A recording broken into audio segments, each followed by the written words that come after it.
Ouvi outro dia que menos de 5% dos americanos ganham mais de $100 mil ao ano. Já encontrei gente muito instruída, brilhante, que ganha menos de $20 mil ao ano. Um consultor comercial especializado na área médica me dizia que muitos médicos, dentistas e quiropráticos têm dificuldades financeiras. Até então eu pensava que, quando eles se formassem, os dólares choveriam. Foi esse consultor que me disse: eles estão uma habilidade atrás da grande riqueza. O que isso quer dizer é que muitas pessoas precisam apenas aprender e dominar uma habilidade a mais e sua renda aumentará exponencialmente. Já mencionei que a inteligência financeira é uma sinergia entre contabilidade, investimento, marketing e direito. Combine essas 4 habilidades técnicas e ganhar dinheiro com o dinheiro será mais fácil. Quando se fala de dinheiro, a única habilidade que a maioria das pessoas conhece é trabalhar mais. O exemplo clássico de sinergia de habilidades era essa jovem jornalista. Se ela aprendesse ativamente as habilidades de vendas e marketing, sua renda poderia aumentar de forma espetacular. Se eu fosse ela, faria alguns cursos de redação publicitária além de vendas. Então, em vez de trabalhar no jornal, eu procuraria um emprego em uma agência de publicidade. Mesmo se seu salário se reduzisse, ela aprenderia a comunicar-se sinteticamente, como se faz com tanto sucesso na publicidade.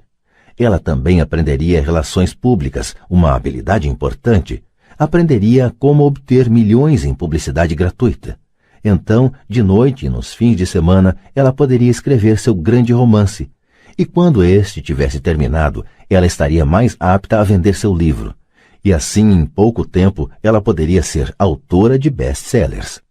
Quando publiquei meu primeiro livro, If You Want to Be Rich and Happy, Don't Go to School. Se você quer ser rico e feliz, não vá para a escola. Um editor sugeriu que eu mudasse o título para A Economia da Educação. Falei que com um título como este, eu só conseguiria vender 2 exemplares, um para minha família e outro para meu melhor amigo. O problema é que eles esperariam ganhá-lo. O agressivo título foi escolhido porque eu sabia que assim obteria toneladas de publicidade. Sou favorável à educação e acredito em reforma educacional. De outra forma, por que continuaria eu a pressionar por mudanças em nosso sistema de ensino antiquado? Por isso escolhi um título que me permitisse ir a mais apresentações de televisão e rádio simplesmente por causa da controvérsia.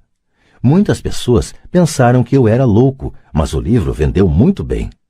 Quando me formei na Academia de Marinha Mercante dos Estados Unidos em 1969, meu pai instruído ficou feliz.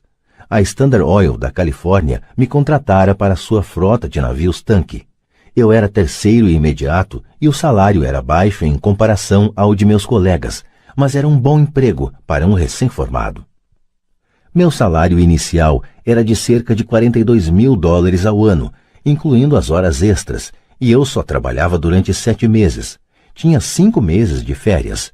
Se eu quisesse, poderia ter ido para o Vietnã com uma empresa de navegação subsidiária e teria com facilidade dobrado meu salário em vez de descansar nas férias. Tinha uma grande carreira à minha frente, contudo me demiti 6 meses depois e fui para a Marinha dos Estados Unidos para aprender a voar. Meu pai instruído ficou arrasado. Pai rico me deu parabéns. Na escola e no local de trabalho estava na moda a especialização. Isto é, para ganhar mais ou obter uma promoção era necessário especializar-se em algo como ortopedia ou pediatria.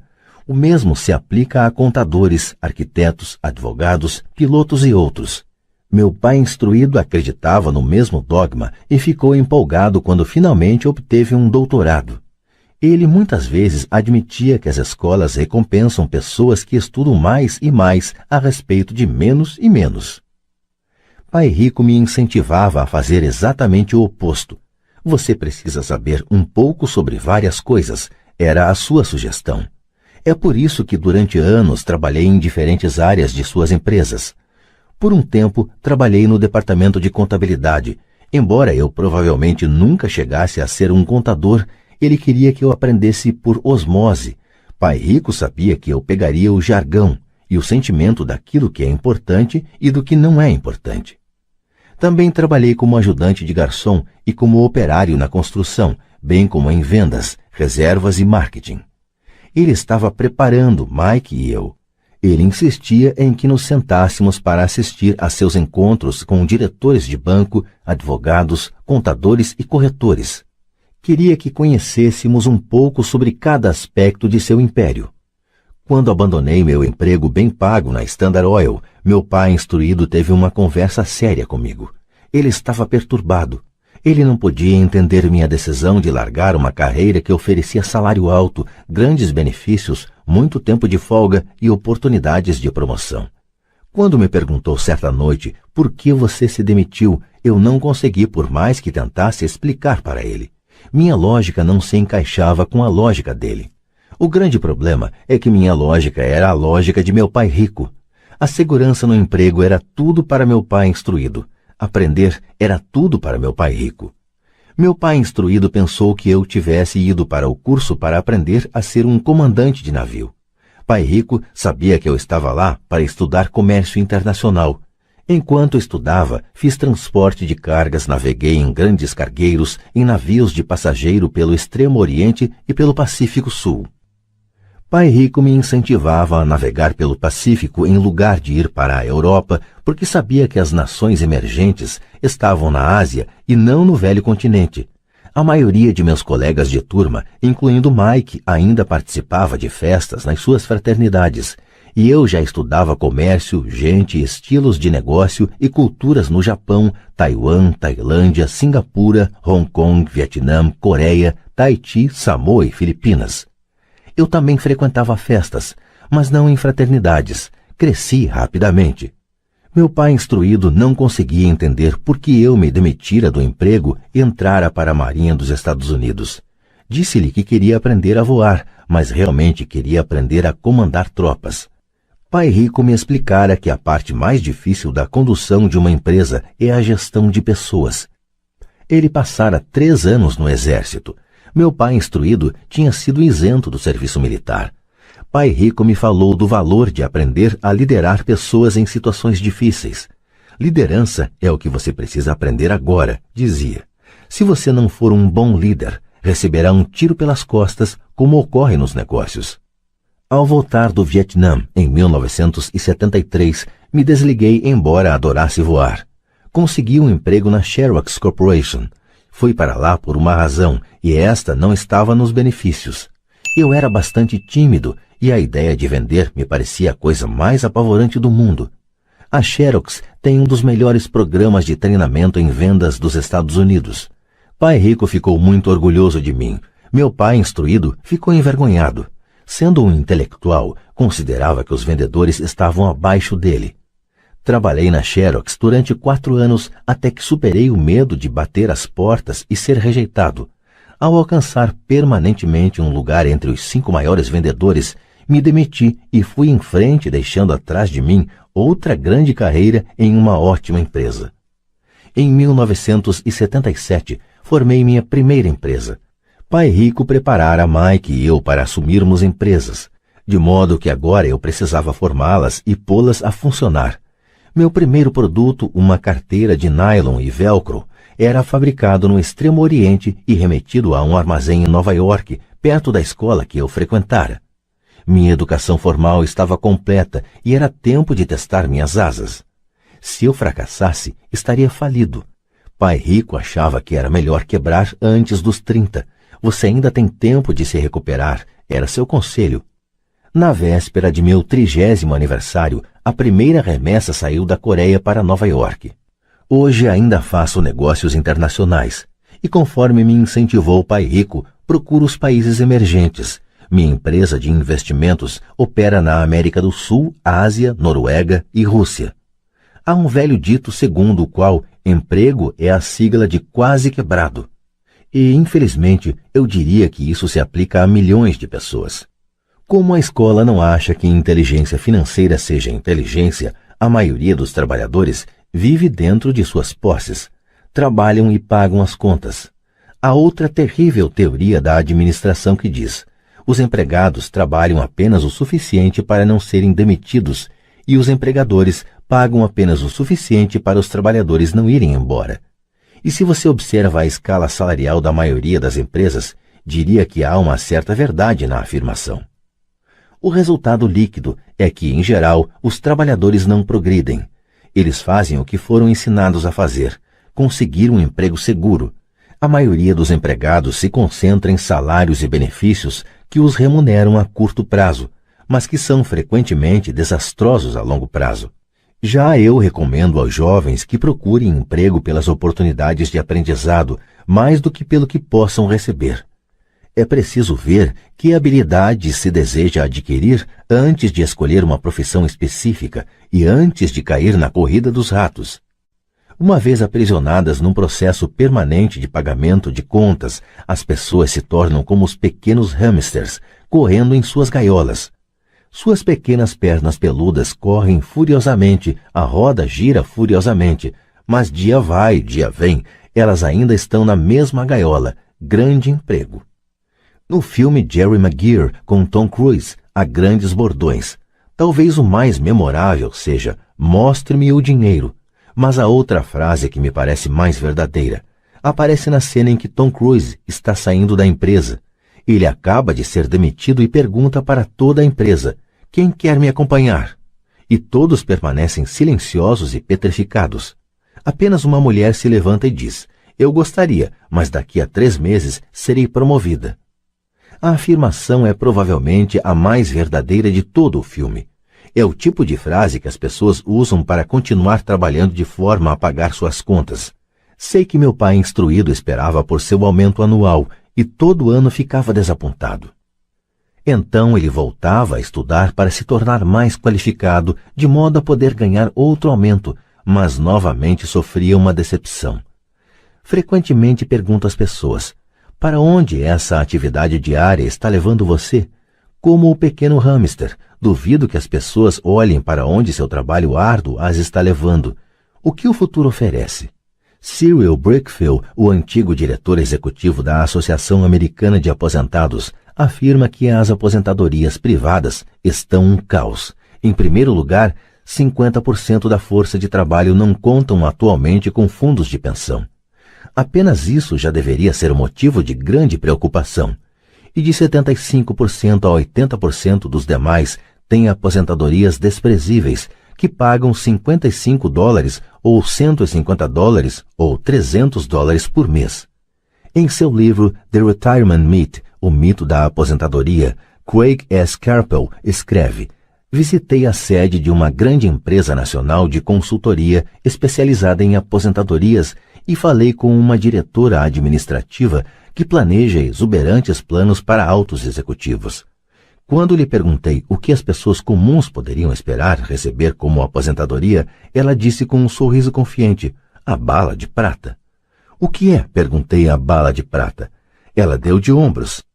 Se os baby boomers descobrem que não têm dinheiro suficiente para viver quando forem mais velhos, eles sempre podem dar um tiro nos miolos. Carpel continua explicando a diferença entre os antigos planos de benefícios definidos e os novos planos de contribuições programadas, que são mais arriscados. Não é um quadro animador para a maioria das pessoas que está trabalhando atualmente, e isso é só a aposentadoria. Quando se acrescentam despesas médicas e casas de repouso para idosos, o quadro se torna aterrador. Em seu livro de 1995, ela indica que as despesas hospitalares variam de $30 mil a $125 mil ao ano. Em uma casa de repouso para idosos, sem qualquer mordomia, a anuidade estava em torno de $88 mil. Muitos hospitais em países onde a medicina é socializada já têm que tomar decisões dramáticas como quem permanecerá vivo e quem vai morrer. Eles tomam essas decisões com base no orçamento e na idade dos pacientes. Os cuidados médicos são destinados ao paciente mais jovem. O paciente mais velho fica para o fim da fila. Assim como os ricos podem se permitir uma educação, eles também podem se manter vivos enquanto aqueles com pouca fortuna morrem. Fico imaginando se há trabalhadores pensando no futuro ou se eles apenas se preocupam com o próximo contra-cheque sem questionar-se sobre o que virá mais adiante. Quando falo para adultos que querem ganhar mais dinheiro, sempre dou o mesmo conselho. Sugiro que pensem no longo prazo. Em lugar de trabalhar simplesmente pelo dinheiro e pela segurança, que são, admito, importantes, sugiro que procurem um segundo emprego onde possam aprender outra habilidade. Muitas vezes recomendo que se integrem a uma empresa de marketing de rede, também chamado de marketing multinível, se quiserem adquirir habilidades de venda. Algumas dessas empresas têm excelentes programas de treinamento que ajudam as pessoas a suportar o medo do fracasso e da rejeição, que são as principais razões pelas quais a maioria das pessoas não é bem-sucedida. A instrução vale mais do que o dinheiro, a longo prazo. Quando ofereço esta sugestão, ouço muitas vezes: "Ah, isso é muito trabalhoso", ou "só quero fazer o que me interessa". Quanto à primeira resposta, retruco: "Então o senhor prefere passar a vida entregando 50% do que ganha ao governo?" Quanto à segunda observação, digo: "Eu não tenho interesse em ir à academia de ginástica, mas vou para me sentir melhor e viver mais." Infelizmente, há a verdade no velho adágio: não se pode ensinar truques novos a um cachorro velho. A menos que a pessoa esteja acostumada a mudar, é difícil mudar. Mas para aqueles que ainda estão em cima do muro em relação à ideia de trabalhar para aprender algo novo, ofereço esta palavra de incentivo: a vida se parece muito com ir à academia. A parte mais difícil é se decidir a começar. Uma vez feito isso, fica fácil. Em muitas ocasiões, ficava temeroso de ir para a academia, mas chegando lá em movimento era ótimo. Depois dos exercícios, fico feliz de ter me decidido a ir. Se você não está disposto a trabalhar para aprender algo novo e insiste em se especializar em sua área, assegure-se de trabalhar em uma empresa sindicalizada. Os sindicatos foram planejados para proteger especialistas. Meu pai instruído, depois de ter caído em desgraça junto ao governador, tornou-se presidente do Sindicato de Professores do Havaí. Ele dizia que esse era o trabalho mais pesado que já tivera na vida. Meu pai rico, por outro lado, passou toda a sua vida fazendo o possível para que suas empresas não fossem sindicalizadas. Ele foi bem-sucedido, embora os sindicatos fizessem força, pai rico sempre conseguiu combatê-los. Pessoalmente não tomo partido porque posso ver a necessidade e os benefícios de ambas as situações. Se você seguir os conselhos da escola, tornando-se altamente especializado, então procure a proteção do sindicato. Por exemplo, se eu tivesse prosseguido minha carreira de piloto de aviões, eu teria procurado trabalhar em uma empresa em que o sindicato dos pilotos fosse forte. Por quê? Porque minha vida teria sido dedicada a aprender uma habilidade que só tem valor em um ramo de atividade. Se eu tivesse que abandonar esse ramo, as minhas habilidades não teriam valor em outras atividades. Um piloto sênior com 100 mil horas de voo, ganhando $150 mil ao ano, teria dificuldades em encontrar um emprego com igual remuneração no ensino escolar. As habilidades não se transferem necessariamente de um ramo de atividades para outro. Os pilotos recebem salários altos por possuírem habilidade que não teriam valor, por exemplo, no sistema de ensino. Atualmente se pode dizer o mesmo até no caso dos médicos. Com todas as mudanças ocorridas na medicina, os especialistas têm que se agrupar em organizações médicas, como os planos de saúde. Sem dúvida que os professores precisam se sindicalizar. Atualmente, nos Estados Unidos, o Sindicato dos Professores é o maior e mais rico deles. A Associação Nacional de Educação tem uma força política tremenda. Os professores precisam da proteção de seu sindicato, porque suas habilidades também têm escasso valor fora da área da educação. De modo que regra prática é: se for atualmente especializado, sindicalize-se. Quando pergunto às minhas turmas quais de vocês fazem um hambúrguer melhor do que o do McDonald's, quase todos levantam a mão. Então pergunto: se a maioria de vocês faz um hambúrguer melhor do que o do McDonald's, como pode ser que o McDonald's ganhe mais dinheiro do que vocês? A resposta é óbvia. O McDonald's é um ótimo sistema de negócios. A razão pela qual tantas pessoas talentosas são pobres é que elas se concentram na preparação de um melhor hambúrguer e sabem muito pouco sobre sistemas de negócios. Um amigo meu do Havaí é um grande artista. Ganha bastante dinheiro. Um dia, o advogado de sua mãe ligou dizendo que ela lhe deixara $35 mil. Isto é o que sobrou de seus bens depois que o advogado e o governo pegaram sua parte. Imediatamente, ele viu uma oportunidade de aumentar seus negócios, usando parte desse dinheiro em publicidade. 2 meses depois, seu primeiro anúncio em cores, de página inteira, apareceu em uma revista cara voltada para os muito ricos. O anúncio foi publicado durante 3 meses. Ele não teve qualquer retorno e toda a sua herança foi embora. Agora ele quer processar a revista por ter sido enganado.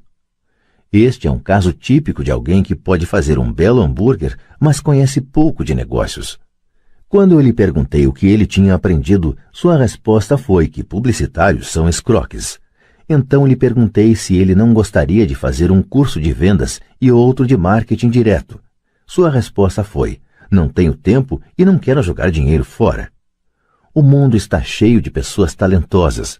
Com muita frequência, são pobres ou têm dificuldades financeiras ou ganham menos do que poderiam, não pelo que sabem, mas pelo que não sabem. Concentram-se em aperfeiçoar suas habilidades de fazer um melhor hambúrguer, em vez de pensar em como vender e entregar esse hambúrguer. Talvez o McDonald's não faça o melhor hambúrguer, mas é o melhor no ofício de vender e entregar um sanduíche básico médio. Pai pobre queria que eu me especializasse. Era assim que ele achava que se ganhava mais. Mesmo depois de ouvir do governador do Havaí que não poderia mais trabalhar no governo do estado, meu pai instruído continuou me incentivando a me especializar. Pai pobre então encampou a causa do Sindicato dos Professores, fazendo campanhas por mais proteção e maiores benefícios para esses profissionais altamente especializados e instruídos.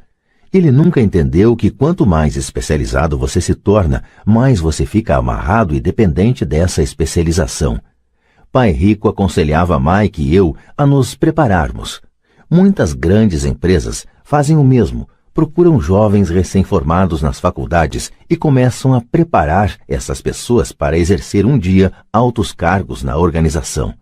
Esses jovens brilhantes não se especializam em um departamento. Eles percorrem os vários departamentos para aprender todos os aspectos dos sistemas de negócios. Os ricos frequentemente preparam seus filhos ou os filhos dos outros. Ao fazê-lo, seus filhos adquirem uma visão geral das operações da empresa e conhecem a inter-relação entre os vários departamentos. A geração da Segunda Guerra Mundial considerava ruim ficar trocando de emprego. Hoje, considera-se uma atitude inteligente, já que as pessoas ficarão mudando de emprego em lugar de buscar maior especialização, por que não pensar em aprender mais do que em ganhar? No curto prazo, você pode ganhar menos. No longo prazo, resultará em grandes dividendos. As principais habilidades administrativas necessárias para o sucesso são: 1. Gestão do fluxo de caixa. 2. Gestão de sistemas, incluindo você e o tempo dedicado à família. 3. Gestão de pessoal. As habilidades especializadas mais importantes são vendas e compreensão da comercialização. É a habilidade de vender, portanto, de comunicar-se com outro ser humano, seja cliente, funcionário, chefe, cônjuge ou filho, a base para o sucesso pessoal. São habilidades de comunicação como redigir, falar e negociar que são cruciais para uma vida de sucesso. São habilidades que exercito constantemente, fazendo cursos ou comprando fitas educativas para expandir meu conhecimento. Como já mencionei, meu pai instruído trabalhava cada vez mais arduamente quanto mais competente se tornava. Ele também se via cada vez mais encurralado quanto mais se especializava. Embora seu salário aumentasse, suas escolhas diminuíam. Pouco depois de ter sido mandado embora do trabalho no governo, descobriu como era vulnerável profissionalmente. É semelhante ao que ocorre com os atletas profissionais, que de repente sofrem uma lesão ou ficam velhos demais para o esporte. Sua posição bem remunerada é perdida e eles têm habilidades limitadas às quais recorrer. Penso que é por isso que meu pai, instruído, se envolveu tanto com os sindicatos a partir daí. Ele percebeu o quanto o sindicato poderia tê-lo favorecido. Atualmente encontro ex-professores ganhando centenas de milhares de dólares ao ano. Eles ganham tanto porque têm, além das habilidades especializadas de sua área, outras habilidades. Eles podem tanto ensinar quanto vender e comercializar. As habilidades de venda, marketing, são difíceis para muitas pessoas, sobretudo em decorrência de seu medo da rejeição. Quanto melhor você se comunicar, negociar e lidar com esse medo da rejeição, tanto mais fácil será a vida. Da mesma maneira que aconselhei aquela jornalista que queria tornar-se autora de best-sellers, repito isso para todos. Ter uma especialização técnica tem seus pontos fortes e fracos. Tenho amigos que são gênios, mas não conseguem comunicar-se efetivamente e, em consequência, seus ganhos são lamentáveis. Eu os aconselho a passar um ano aprendendo a vender. Mesmo se não ganharem nada, sua capacidade de comunicação melhorará. E isso não tem preço. Além de sermos bons aprendizes e vendedores e de entendermos de marketing, devemos ser tanto bons professores quanto bons alunos. Para sermos verdadeiramente ricos, devemos ser capazes tanto de dar quanto de receber. Em casos de dificuldades financeiras, frequentemente o que falta é dar e receber. Sei de muita gente que é pobre porque não é nem bom estudante nem bom mestre. Ambos os meus pais eram homens generosos. Ambos tinham como regra primeiro o dar. A educação era uma de suas formas de doação. Quanto mais davam, mais recebiam. Uma diferença evidente estava na doação de dinheiro. Meu pai rico doava altos montantes. Doava para a igreja, para instituições de caridade, para sua fundação. Ele sabia que para receber dinheiro, você deve dar dinheiro. A doação de dinheiro é o segredo da maioria das grandes famílias ricas. É por isso que existem instituições como a Fundação Rockefeller e a Fundação Ford. São organizações destinadas a tomar a própria riqueza e aumentá-la, bem como distribuí-la perpetuamente. Meu pai instruído costumava dizer sempre: quando tiver algum dinheiro extra, vou doá-lo. O problema é que nunca havia um extra. Trabalhava sempre mais para conseguir mais dinheiro em lugar de concentrar-se na principal lei do dinheiro: dai e recebereis. Ele acreditava no contrário: recebe e darás. Concluindo, tornei-me ambos os pais.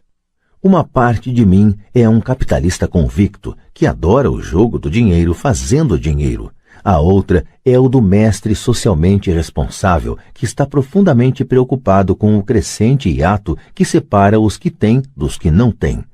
Acredito que o principal responsável por esse hiato crescente é o sistema de ensino arcaico. Capítulo 8. Como superar obstáculos. Mesmo que as pessoas tenham estudado e se alfabetizado do ponto de vista financeiro, elas ainda podem enfrentar obstáculos para se tornar financeiramente independentes. Há 5 razões principais que levam pessoas financeiramente alfabetizadas a não desenvolver uma coluna de ativos significativa que poderia render grandes montantes de fluxo de caixa. Colunas de ativos que as poderiam libertar para viver a vida sonhada em lugar de trabalhar em tempo integral apenas para pagar as contas. Essas 5 razões são: 1. Medo. 2. Ceticismo. 3. Preguiça. 4. Maus hábitos. 5. Arrogância. Razão número 1. Superar o medo de perder dinheiro. Nunca encontrei alguém que gostasse realmente de perder dinheiro. E em toda a minha vida, nunca encontrei uma pessoa rica que nunca tivesse perdido dinheiro. Mas encontrei uma porção de gente pobre que nunca perdeu um tostão investindo.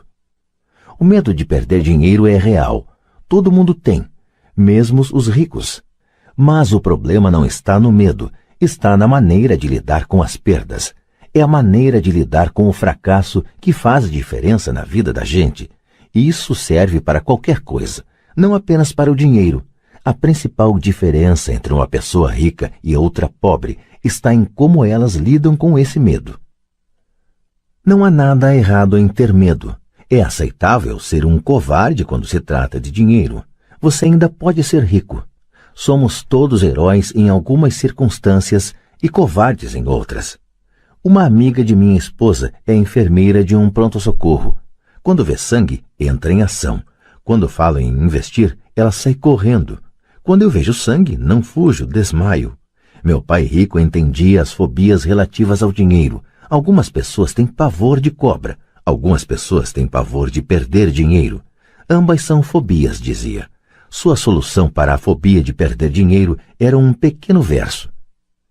Se você odeia risco e preocupação, comece cedo.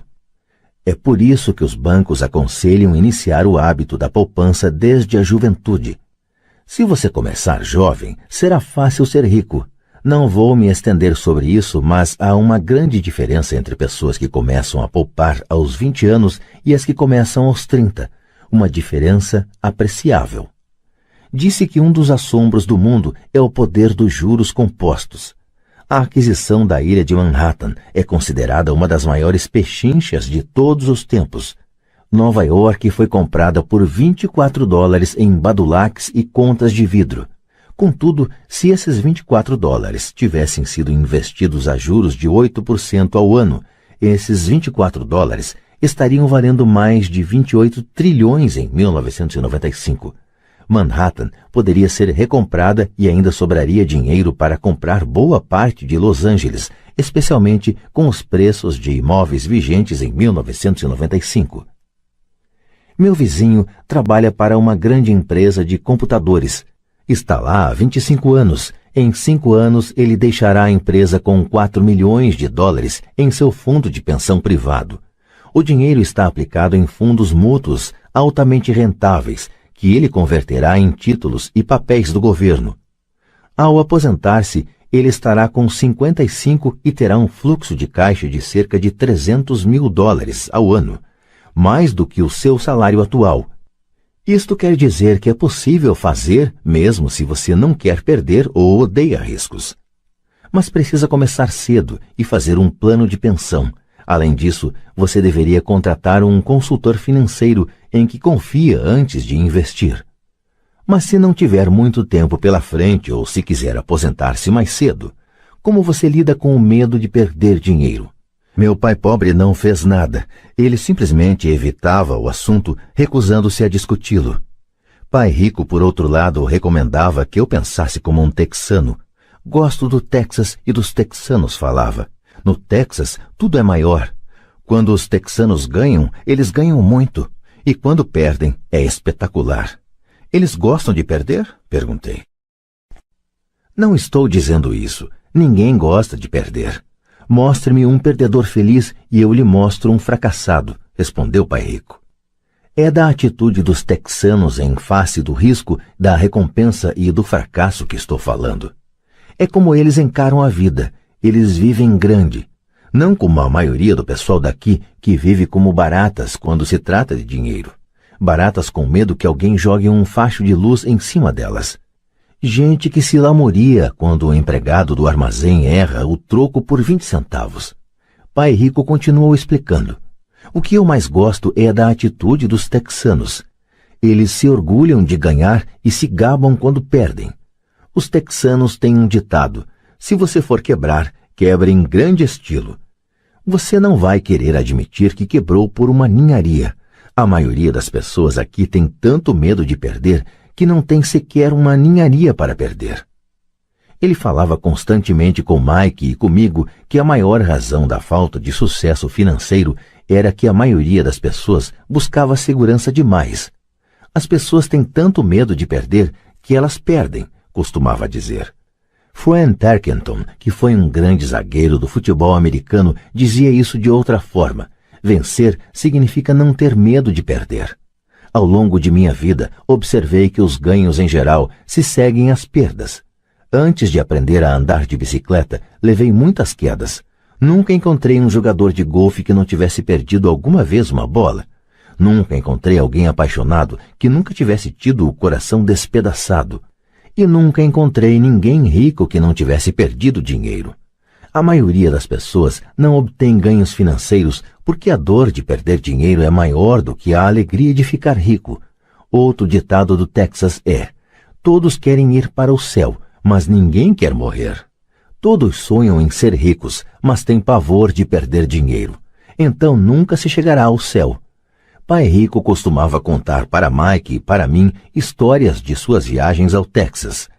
Se você quer realmente aprender como lidar com o risco, com as perdas e com os fracassos, vá para San Antônio e visite o Álamo. O Álamo é uma grande história de gente corajosa que optou por lutar, sabendo que não havia esperança de sucesso contra a superioridade do inimigo. Eles preferiram morrer a render-se. É uma história inspiradora que merece ser estudada, contudo, não deixa de ser uma trágica derrota militar. Eles levaram um chute no traseiro, um fracasso se quiserem, perderam. Então, como é que os texanos lidam com o fracasso? Eles ainda gritam, lembre-se do Álamo. Mike e eu ouvimos esta história muitas vezes. Pai Rico sempre as repetia quando estava entrando em um grande negócio e ficava nervoso. Depois que tinha estudado tudo e era pegar ou largar, ele nos contava a história. Toda vez que sentia medo de cometer um erro ou de perder dinheiro, ele nos contava a história. Ela lhe dava força, lembrava-lhe que sempre é possível transformar uma perda financeira em um ganho financeiro. Pai Rico sabia que esse fracasso o tornaria mais forte e mais esperto. Não é que ele quisesse perder, apenas sabia quem ele era e como ele aceitaria a perda. Ele pegaria uma perda e a transformaria em um ganho. Isso é que o tornava um vencedor e os outros perdedores. A história lhe dava coragem para avançar quando outros recuavam. É por isso que gosto tanto dos texanos.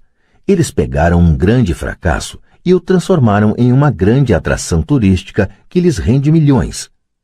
Provavelmente as palavras que mais significam para mim nos dias de hoje são estas.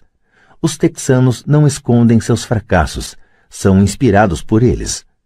Pegam seus fracassos e os transformam em gritos de guerra. O fracasso inspira os texanos a se tornarem vencedores. Mas isso não é apenas uma fórmula para os texanos, é uma fórmula para todos os vencedores. É como andar de bicicleta. As quedas foram parte do meu aprendizado. Lembro que elas aumentavam minha determinação de aprender. Não a diminuíam. Também disse que nunca encontrei um jogador de golfe que nunca tivesse perdido uma bola. Perder uma bola ou um torneio serve de inspiração aos jogadores de golfe para serem melhores, praticarem mais, estudarem mais. Isso é o que os aperfeiçoa. Para os vencedores, os fracassos são uma inspiração. Para os perdedores, o fracasso é uma derrota. Citando John D. Rockefeller, sempre tentei transformar cada fracasso em uma oportunidade. Sendo nipo-americano, posso falar o seguinte. Muitas pessoas dizem que Pearl Harbor foi um erro americano. Eu digo que foi um erro japonês. No filme Torá, Torá, Torá, um sombrio almirante japonês diz a seus subordinados: receio que tenhamos acordado um gigante adormecido. Lembre-se de Pearl Harbor. Tornou-se um grito de guerra. Transformou uma das maiores derrotas dos Estados Unidos em uma razão para vencer.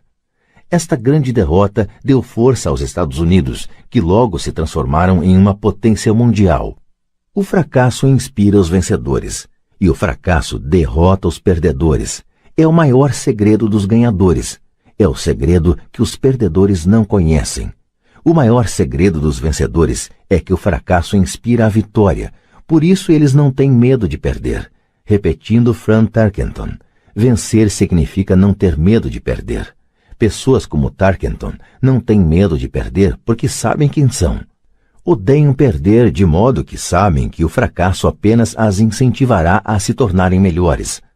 Há uma grande diferença entre detestar perder e ter medo de perder. A maioria das pessoas tem tanto medo de perder dinheiro que acaba perdendo. Elas quebram por uma ninharia.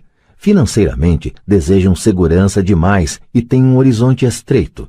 Compram casas grandes e carros grandes, mas não fazem grandes investimentos. A principal razão que leva 90% dos americanos a ter problemas financeiros é que eles jogam para não perder, não jogam para ganhar.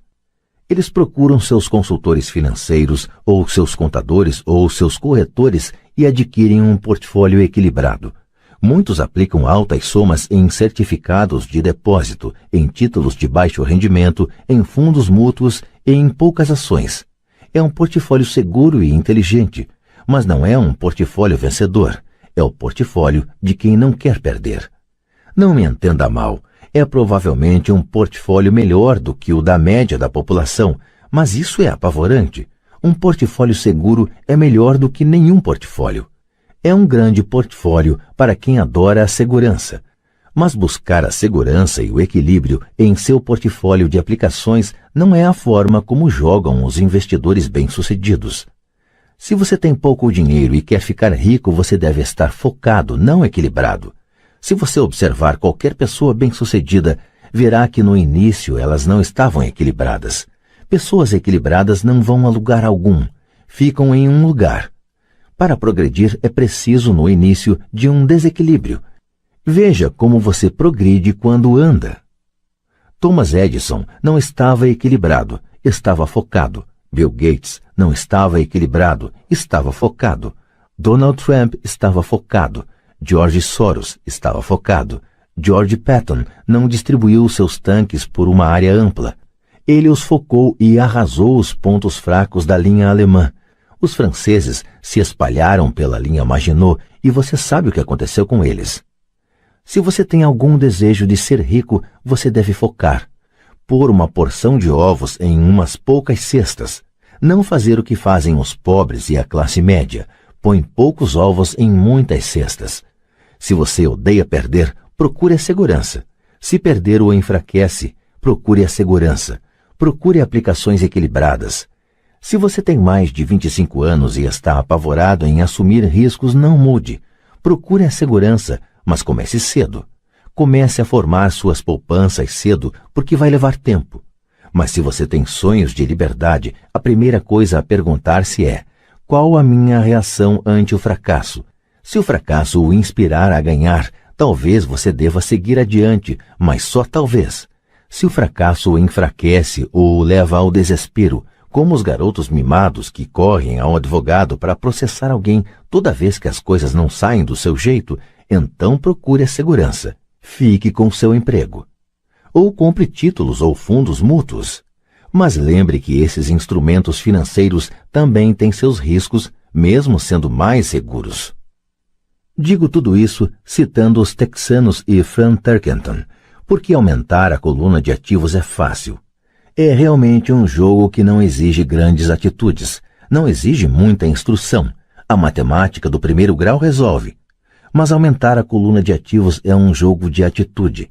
Exige garra, paciência e resistência ante o fracasso. Os perdedores evitam o fracasso, e o fracasso transforma perdedores em vencedores. Lembre-se do álamo. Razão número 2. Superar o ceticismo. O céu está caindo, o céu está caindo. Todos nós conhecemos a história da galinha pessimista que corria em torno do terreiro anunciando o fim do mundo. Todos conhecemos gente assim, mas todos temos uma galinha pessimista dentro de nós. Como já disse em outra ocasião, o cético é verdadeiramente uma galinha pessimista. Todos nós parecemos com a galinha pessimista quando o medo e a dúvida toldam nossos pensamentos. Todos nós temos dúvidas. Não sou inteligente, não sou tão bom assim, fulano é melhor do que eu. Nossas dúvidas muitas vezes nos paralisam. Jogamos o jogo do e se? E se a economia entrar em colapso logo depois de eu fazer o investimento? E se eu me descontrolar e não conseguir pagar as dívidas?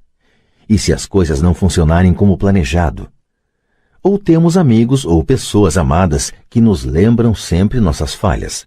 Eles dizem frequentemente: o que o faz pensar que você pode fazer isso? Se fosse uma ideia tão boa, então como foi que ninguém se lembrou disso antes? Isso nunca vai dar certo. Você não sabe do que está falando.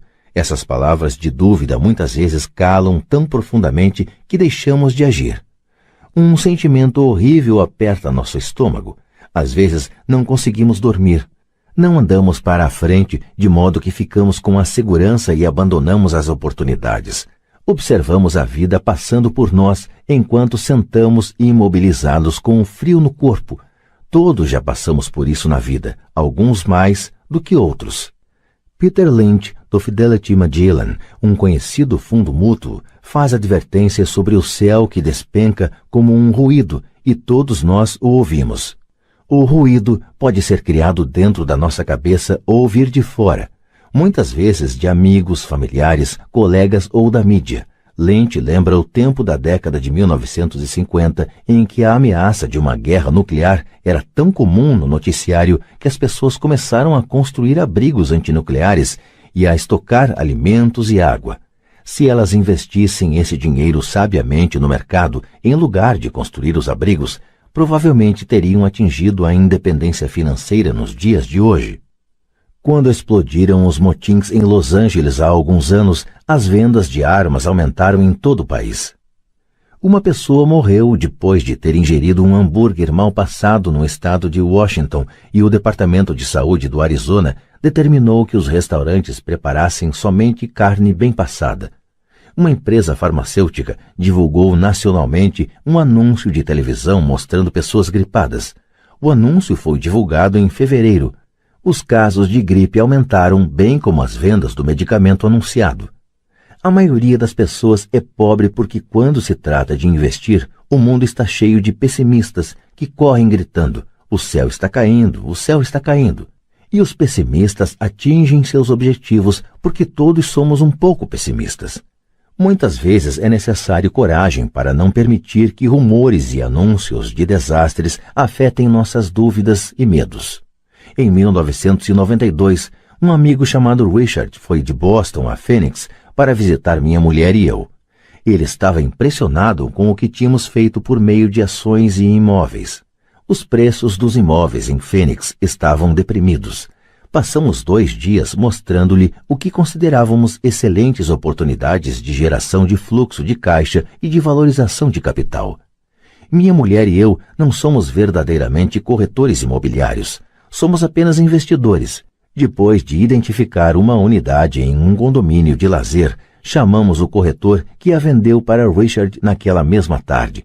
O preço era de apenas $42 mil para uma casa de 2 quartos. Unidades semelhantes estavam sendo vendidas a $65 mil.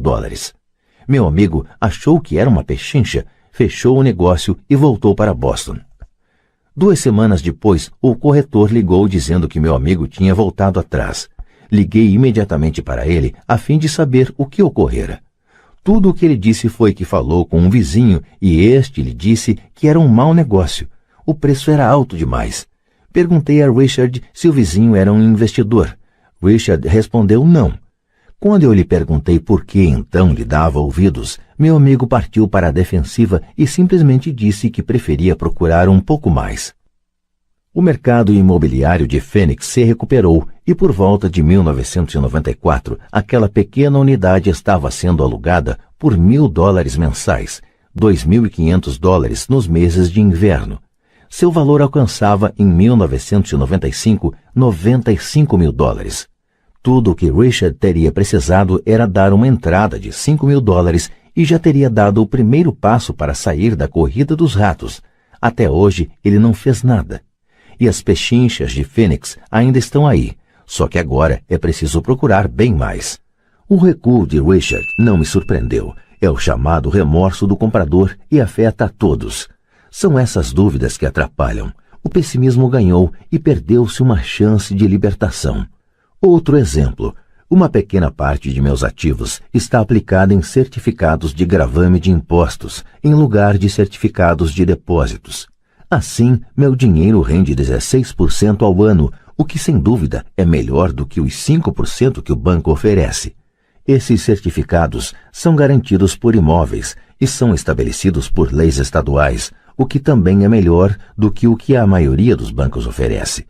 A fórmula em que estão embasados os torna seguros.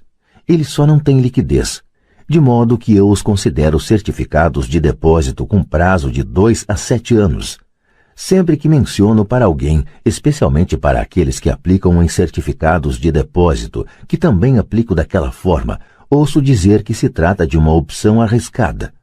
Dizem que eu não deveria aplicar nesses títulos. Quando pergunto como obtiveram essa informação, mencionam um amigo ou uma revista de negócios. Eles nunca aplicaram nisso e falam para quem o faz que é um equívoco fazê-lo. O rendimento mais baixo que procuro é 16%, mas pessoas cheias de dúvidas se conformam com 5%. A dúvida é cara. Quero ressaltar que são essas dúvidas e esse ceticismo que mantém muitas pessoas na pobreza, correndo atrás da segurança. O mundo real está aí, esperando que você enriqueça. Só as dúvidas mantêm as pessoas na pobreza. E como já disse, sair da corrida dos ratos é tecnicamente fácil. Não requer muita instrução, mas as dúvidas são um obstáculo para muita gente. Os céticos nunca ganham, dizia Pai Rico.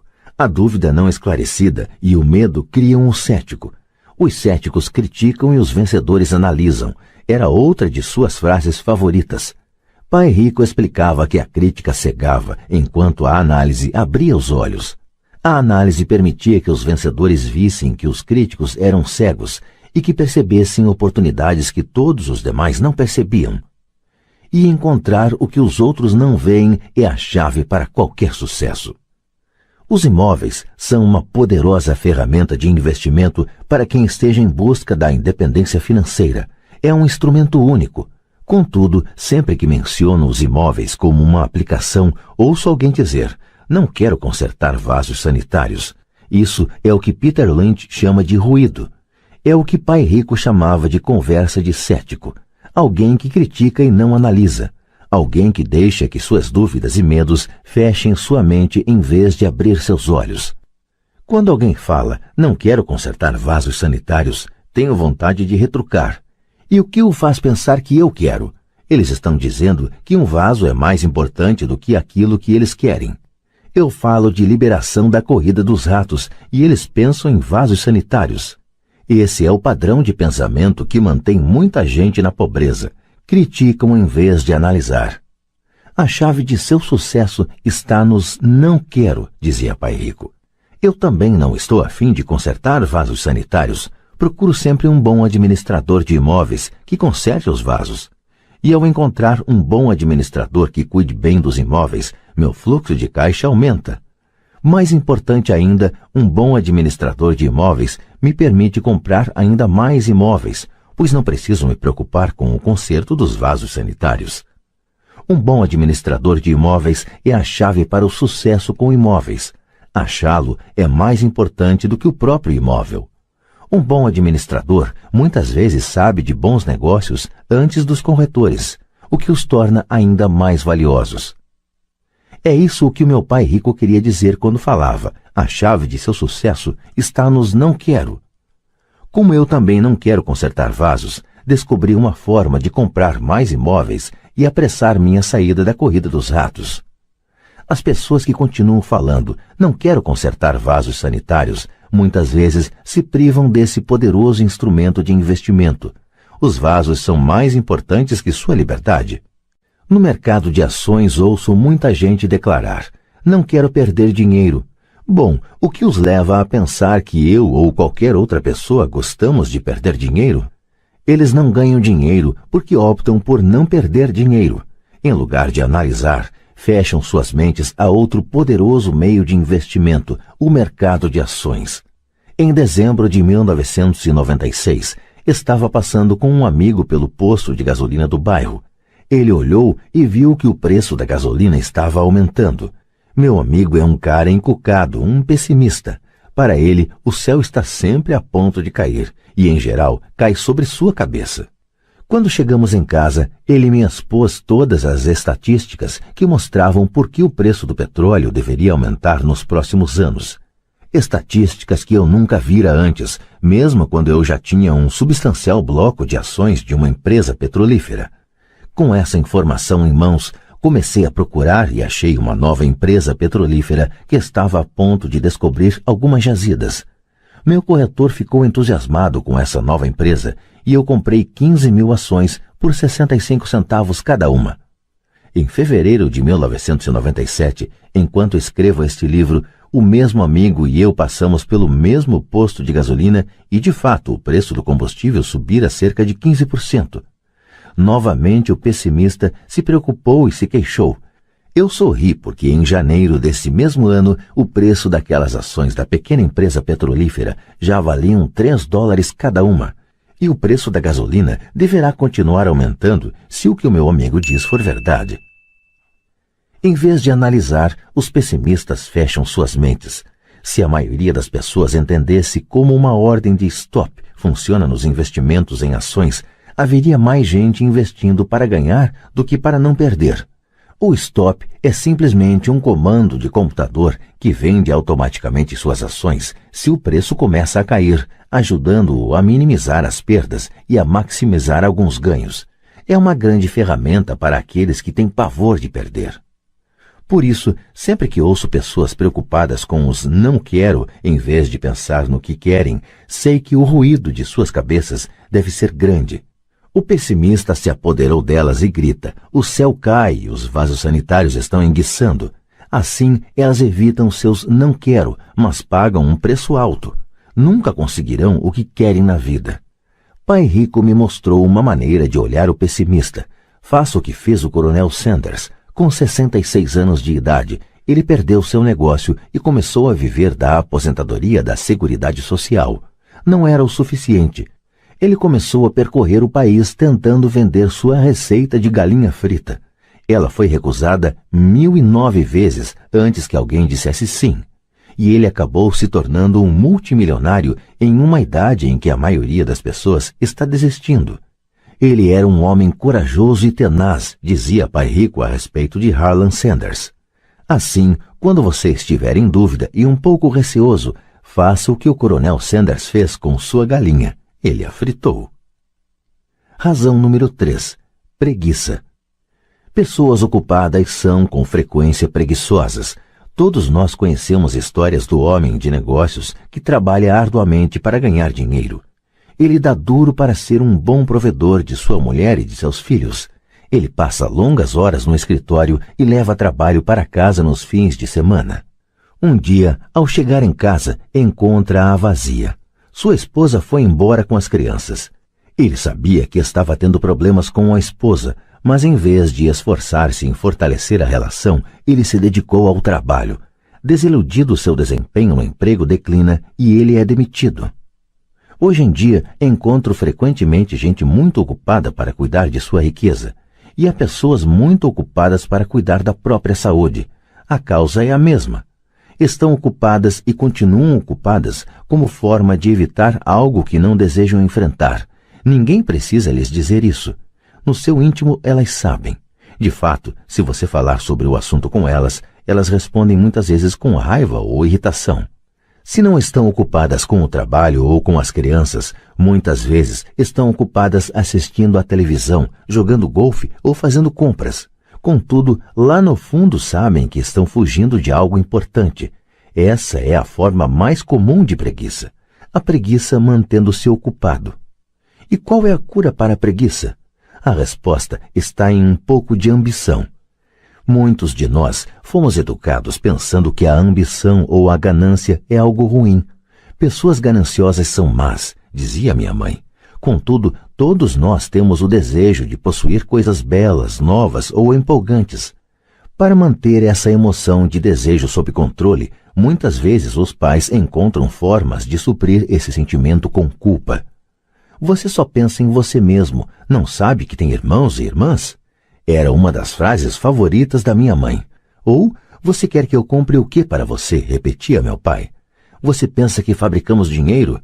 Você pensa que o dinheiro dá em árvore? Você sabe que não somos ricos. Não eram tanto as palavras, mas o sentimento de culpa que as acompanhava, o que me deixava possesso. O reverso da criação desse sentimento de culpa era: sacrifico minha vida para lhe comprar isto. Estou comprando para você porque nunca tive coisas assim quando criança. Tenho um vizinho que está totalmente falido, mas que não consegue colocar o carro na sua garagem. A garagem está cheia de brinquedos das crianças. Esses garotos mimados têm tudo o que sonham. Não quero que saibam o que é passar necessidade, diz o pai. Ele não tem um tostão guardado para mandar os filhos para a universidade ou para ele mesmo se aposentar, mas seus filhos têm todos os brinquedos possíveis. Recentemente, recebeu pelo correio um novo cartão de crédito e levou os filhos para conhecer Las Vegas. Faço isso pelos garotos, diz com ar de grande sacrifício. Pai Rico proibia que se dissesse não dá para comprar. Na casa de minha família de verdade escutava isso a toda hora. Já Pai Rico queria que seus filhos dissessem: como posso comprar isso? Ele considerava que as palavras não dá para comprar fechavam o cérebro. Você não precisava pensar mais. Como posso comprar isso? Era uma forma de abrir a mente. obrigava você a pensar e buscar alternativas. Mais importante do que isso, ele considerava que não dá para comprar é uma mentira, e o espírito humano sabe disso.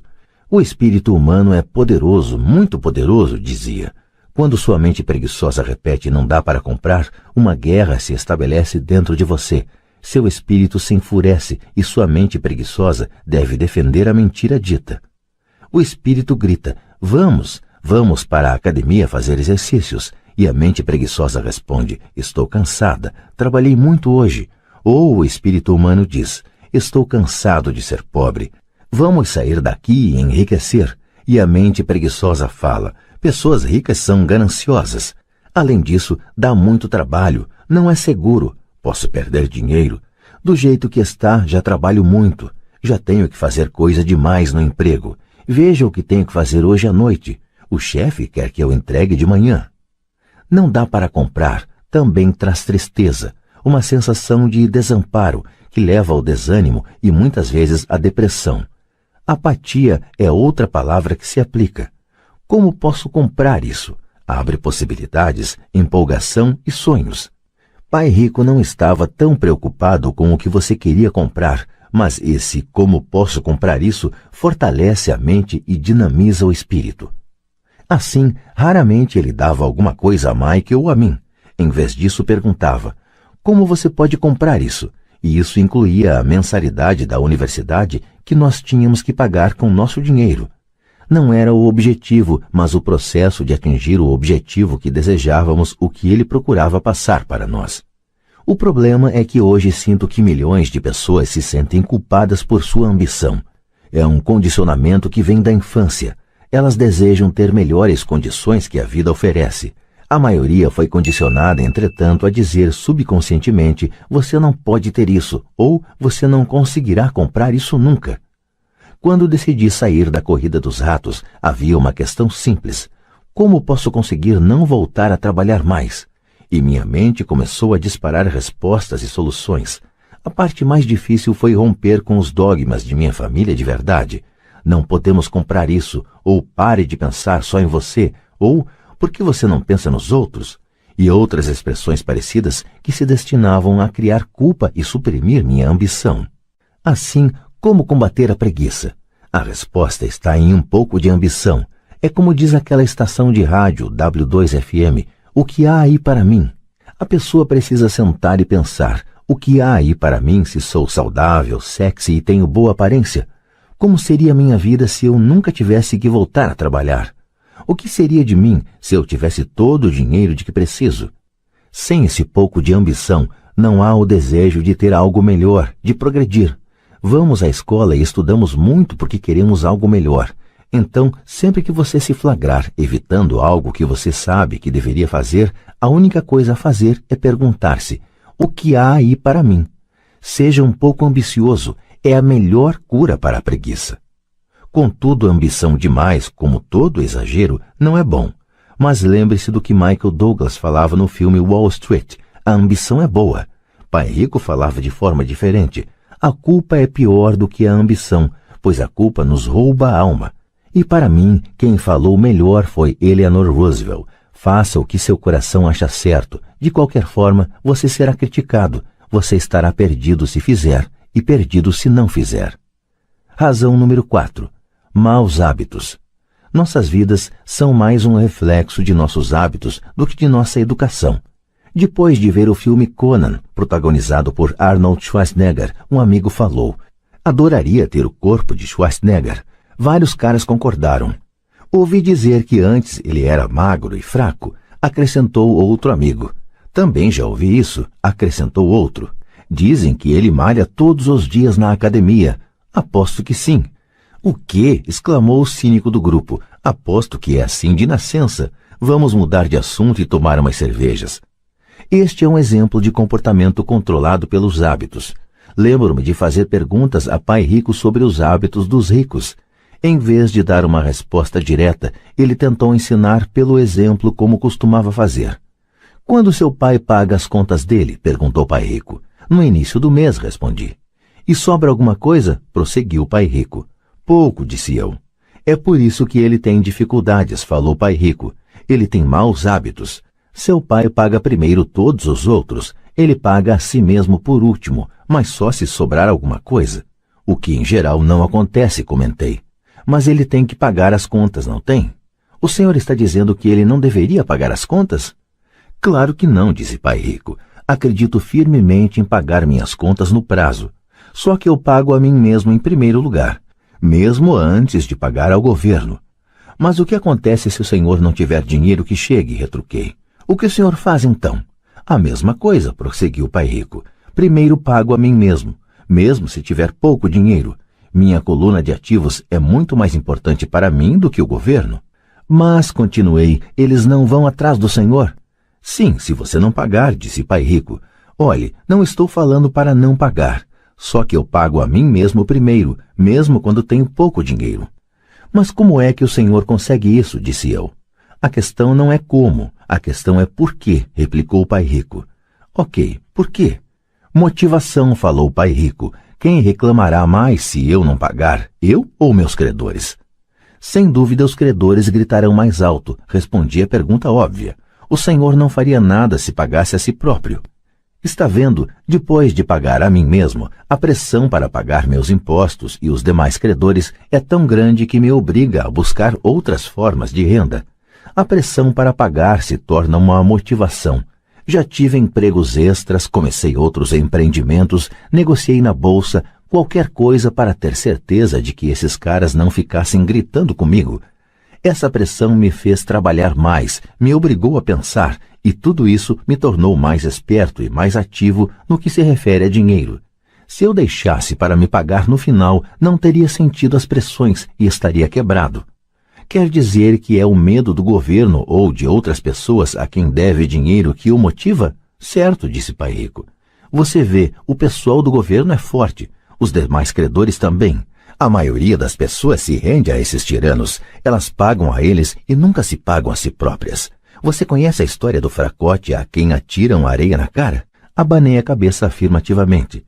Já vi esse anúncio de aulas de fisiculturismo nos gibis muitas vezes. Bem, grande parte das pessoas deixa que os fortes lhes joguem areia na cara. Eu decidi usar o medo do tirano para me tornar mais forte. Outros ficam mais fracos. Ao me forçar a pensar em como ter mais dinheiro, estou fazendo como quem vai malhar na academia. Quanto mais trabalho os músculos de minha mente, mais forte me torno. Agora não tenho medo desse pessoal. Gostei do que Pai Rico estava falando. Então, se eu pagar a mim mesmo primeiro, ficarei mais forte financeiramente, mental e fisicamente. Pai Rico concordou. E se eu me pagar por último ou deixar de me pagar, fico mais fraco. Chefes, administradores, credores e locadores ficarão me perturbando a vida inteira, só porque não tenho bons hábitos quanto ao dinheiro. Igualzinho ao fracote do anúncio, disse Pai Rico. Razão número 5. A arrogância é ego mais ignorância. O que eu sei me faz ganhar dinheiro. O que eu não sei me faz perder dinheiro. Toda vez que fui arrogante, perdi dinheiro, porque quando sou arrogante acredito mesmo que o que não sei não é importante, repetia frequentemente Pai Rico. Descobri que muita gente usa a arrogância para tentar esconder a própria ignorância. Isso costuma acontecer quando discuto demonstrações financeiras com contadores ou até com outros investidores. Eles tentam forçar caminho na discussão. Para mim fica claro que não sabem do que estão falando. Não estão mentindo, mas também não estão falando a verdade. Há muita gente no mundo do dinheiro, das finanças e do investimento que não tem nenhuma ideia do que está falando. A maioria das pessoas do setor fica fazendo proposições de venda vazias, como as de um vendedor de carros usados. Quando você for ignorante a respeito de um assunto, comece a instruir-se achando um especialista ou um livro sobre o tema. Capítulo 9. Em ação. Gostaria de poder dizer que adquirir riqueza foi fácil, mas não foi. Para responder à pergunta, como começo? Apresento o processo pelo qual passei dia a dia. É realmente fácil encontrar bons negócios, garanto isso. É como andar de bicicleta, depois de algumas peripécias, vira um passeio. Mas quando se trata de dinheiro, a determinação para ultrapassar a fase das peripécias é uma decisão pessoal. Descobrir negócios únicos na vida de milhões de dólares exige que convoquemos nosso gênio financeiro. Acredito que em cada um de nós reside um gênio financeiro. O problema é que ele está adormecido, esperando ser despertado. Está adormecido porque nossa cultura nos educa para acreditar que o amor ao dinheiro é a raiz de todos os males. Ela nos incentiva a aprender uma profissão para que possamos trabalhar pelo dinheiro, mas não nos ensina a fazer o dinheiro trabalhar para nós. Ela nos ensina a não nos preocupar com o nosso futuro financeiro, que o governo ou a empresa cuidarão de nós quando chegar o dia da aposentadoria. Contudo, são nossos filhos formados no mesmo sistema de ensino que acabarão pagando por ela. A mensagem é trabalhar arduamente, ganhar e gastar o dinheiro, e quando ele faltar, sempre poderemos tomar emprestado. Infelizmente, 90% do mundo ocidental aceita essa teoria simplesmente porque é mais fácil encontrar um emprego e trabalhar pelo dinheiro. Se você não faz parte dessa massa, eu lhe mostrarei os 10 passos para despertar seu gênio financeiro. São simplesmente os passos que eu segui. Se quiser tentar alguns deles, ótimo. Se não, escolha os seus. Seu gênio financeiro é suficientemente esperto para desenvolver sua própria lista. Falando no Peru com um garimpeiro de 45 anos, eu lhe perguntei por que ele tinha tanta confiança em encontrar uma mina de ouro. Ele respondeu: há ouro em todo lugar. A maioria das pessoas não está treinada para vê-lo. E eu diria que isso é verdade. Quanto a imóveis, posso sair qualquer dia e achar 4 ou 5 bons negócios em potencial onde uma pessoa comum não encontra nada. Mesmo procurando no seu bairro, a razão é que ela não dedica tempo para desenvolver seu gênio financeiro. Os 10 passos a seguir são um processo que pode ajudá-lo a desenvolver os poderes que Deus lhe deu, poderes que só você pode controlar. 1. Preciso de uma razão maior do que a realidade. O poder do espírito. Se você perguntar à maioria das pessoas se elas desejariam ser ricas ou financeiramente independentes, elas responderão sim. Mas então caem na realidade. A estrada parece demasiadamente longa, com muitas montanhas a escalar. É mais fácil trabalhar pelo dinheiro e colocar o que sobra nas mãos do corretor. Certa vez conheci uma jovem que sonhava participar da equipe olímpica de natação dos Estados Unidos. Ela acordava todos os dias às 4 horas para treinar durante 3 horas antes de ir à faculdade. Ela não ia a festas com os amigos nas noites de sábado. Ela tinha que estudar para obter notas altas como todo mundo. Quando lhe perguntei o que a levava a essa ambição e a esse sacrifício sobre-humano, ela simplesmente respondeu: faço isso por mim mesma e pelas pessoas que amo. É o amor que me leva a superar obstáculos e sacrifícios. Uma razão ou um propósito é uma combinação de alguns quero e alguns não quero.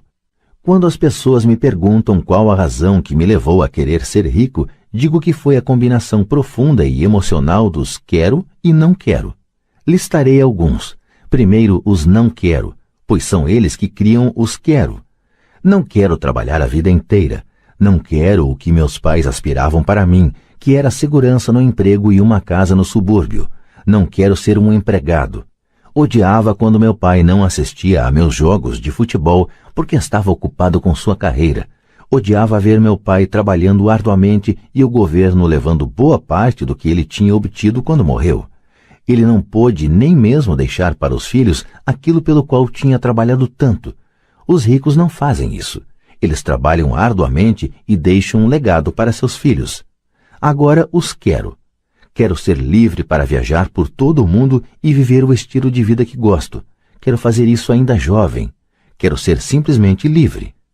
Quero controlar meu tempo e minha vida. Quero que o dinheiro trabalhe para mim. Essas são minhas razões emocionais profundas. Quais são as suas? Se elas não forem suficientemente fortes, então a realidade da estrada à frente pode ser maior do que suas razões. Perdi dinheiro e tive vários fracassos, mas foram essas razões emocionais que me mantiveram de pé e me fizeram prosseguir. Queria ser livre por volta dos 40 anos, mas precisei esperar até os 47 com muitas experiências de aprendizado ao longo do caminho. Como disse, gostaria de dizer que foi fácil, mas não foi, mas também não foi duro. Sem uma forte razão ou propósito, aí sim, qualquer coisa na vida é dura. Se você não tiver um forte motivo, não faz sentido continuar ouvindo. Parecerá trabalho demais. Fim da parte 4. Assine o canal e escute a quinta parte.